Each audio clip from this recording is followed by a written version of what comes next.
Ito mga pare ko reaction video po tayo dito sa hairstyle. Napakasimple pero napakaganda. Lalo na pag maganda yung gupit mo tapos magaling ka mag-hairstyle, maganda talaga yung kinalabasan. Yan. Hindi siya gumamit ng roller brush. Normal lang na suklay ginamit niya. Yan, lagyan na niya ng wax.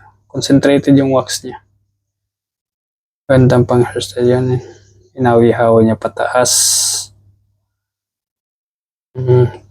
Maganda din yung pagka-faded ng niya, gupit niya. Tapos yan, messy lang yung sa harapan. Tsaka sa taas, medyo flat lang yung sa taas. Yun. Isa din kasi yan sa, pag magaling ka talaga maggupit, tapos magaling ka din sa hairstyle, panalo talaga. Maganda talaga yung kinalabasan. Kita nyo naman, napaka-simple lang, pero yun, tapos na. Ayan na yung resulta. Napakaganda.